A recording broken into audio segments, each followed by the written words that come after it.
দর্শক, July August গণঅভ্যুত্থানে বেসরকারি বিশ্ববিদ্যালয়ের শিক্ষক এবং শিক্ষার্থীদের অবদান এবং শহীদদের স্মরণে আয়োজিত সভায় এই মুহূর্তে বক্তব্য রাখছেন বিএনপির নেতারা। আমরা সরাসরি চলে যাচ্ছি সেখানে।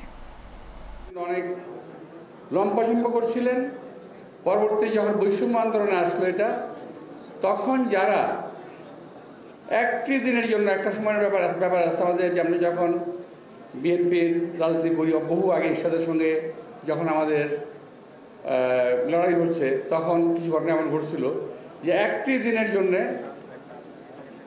আমার সেই ভাইয়েরা যখন রাস্তায় হুঁচট খেয়ে গেল এবং তাদের মোটামুটি এক কথা বলতে গেলে যদি খারাপ ভাষায় বলি সেটা হলো পাততাড়ি ঘুরানো হয়ে গেছে।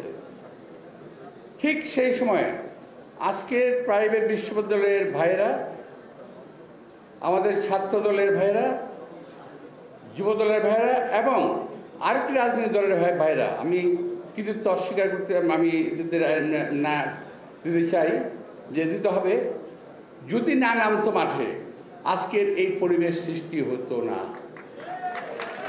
এখানে আমি বলবো প্রাইভেট বিশ্ববিদ্যালয়ের ছেলেদের, ভাইদের এবং শিক্ষকদের বিশেষ করে যথেষ্ট অবদান রয়েছে।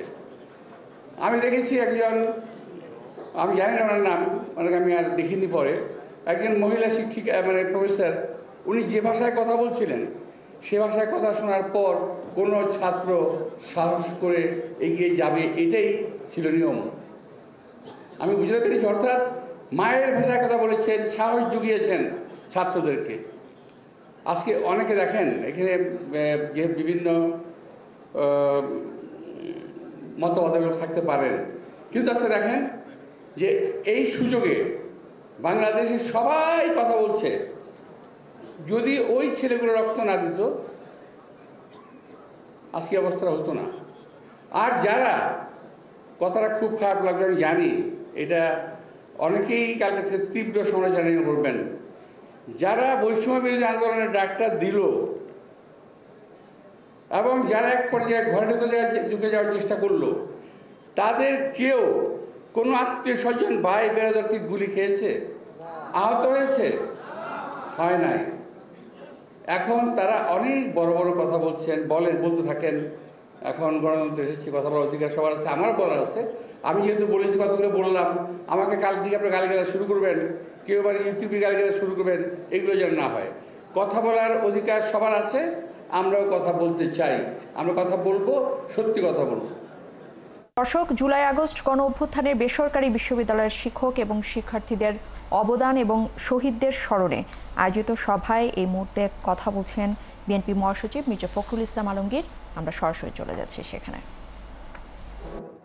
কোন দেশে আমরা বাস করি যে দেশের নিজের সরকার তার ছাত্রকে হত্যা করে পুড়িয়ে মারে? এটা অবিশ্বাস্য। কিন্তু এই কথাগুলো থেকে আজকে আমার এই বোনদের, মায়েদের, ভাইদের কথাগুলো থেকে একটা কথা বেরিয়ে এসছে, যেটা ভবিষ্যতের রাজনীতিবিদদের জন্য, আমাদের ইয়াং ম্যানদের সামনে আছে, তাদের জন্য অত্যন্ত গুরুত্বপূর্ণ আমি মনে করি, আমাদের জন্য। সেটা হচ্ছে, এখানে খেয়াল করে দেখবেন প্রায় প্রত্যেকেই বলেছেন যে আমার একমাত্র সন্তান, অথবা আমি খুব কষ্ট করে তাদের পড়ার খরচ বের করার চেষ্টা করি, তারা টিউশনি করে নিজেরা চাকরি করে পড়ে। নিশ্চয়ই খেয়াল করেছেন আপনারা। একই সঙ্গে এ কথা বলেছে যে আমার স্বপ্ন ছিল যে সে পড়াশোনা শেষ করে ইঞ্জিনিয়ার হবে, আমার পরিবারের চেহারা বদলে যাবে। অর্থাৎ যারা লেখাপড়া করছে তারা একটা সুন্দর ভবিষ্যতের জন্য পড়াশোনা করছে। আজকে হাসিনা এই ফ্যাসিজম দিয়ে গোটা বাংলাদেশের মানুষকে যেভাবে তাদের সমস্ত আশা আকাঙ্ক্ষা চূর্ণ করে দিয়েছে, ঠিক একইভাবে আমার এই মা বোনদের আশা আকাঙ্ক্ষাকেও সম্পূর্ণভাবে চূর্ণ করে দিয়েছে।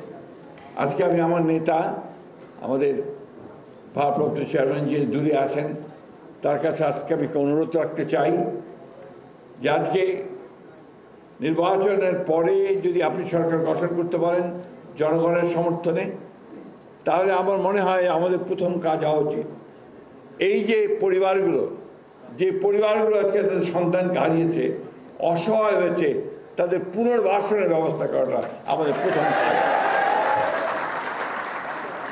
সেই সঙ্গে আমি আরেকটি প্রস্তাব রাখতে চাই। এখানে বিশ্ববিদ্যালয়ের ভাইস চ্যান্সেলর আছেন, শিক্ষার্থীরা আছে, আমরা আছি, শুধু কথায় নয়। আসুন আমরা এদের জন্য, এই পরিবারগুলোর জন্য একটা ফান্ড তৈরি করি, যে ফান্ডের মধ্যে দিয়ে আমরা তাদেরকে সহযোগিতা করতে পারি। এটাই হবে তাদের প্রতি আমাদের সত্যিকার অর্থেই আমরা কিছু কাজ করতে পারব। তৃতীয়ত সবশেষে যে কথাটা বলতে চাই, ডক্টর মঈন খান বলেছেন সংগ্রাম শেষ হয়নি। সামনে গণতন্ত্রের যে সংকট দেখা যাচ্ছে, সেই সংকট থেকে উত্তরণ করতে হলে আমাদেরকে অনেক সজাগ সতর্ক থাকতে হবে। আজকে গণতন্ত্রে উত্তরণের যে স্বপ্ন আমাদের, সেই স্বপ্নকে বাস্তবায়িত করতে হলে আমাদেরকে আরও সজাগ হয়ে, আরও সতর্কতার সঙ্গে আমাদেরকে ভবিষ্যতের দিকে কাজ করতে হবে। আমার বিশ্বাস আমাদের তরুণ নেতা, যিনি আজকে সমস্ত বাংলাদেশের মানুষের কাছে একটা স্বপ্ন দেখিয়েছেন, সেই স্বপ্নকে বাস্তবায়িত করতে হলে আমরা সবাই ঐক্যবদ্ধ হয়ে তার হাতকে আরও শক্তিশালী করব, বাংলাদেশের মানুষকে জাগরিত করে তুলব এবং সত্যিকার অর্থেই একটা স্বাধীন, সার্বভৌম, অসাম্প্রদায়িক, প্রগতিশীল বাংলাদেশ, সমৃদ্ধ বাংলাদেশ আমরা গড়ে তুলব।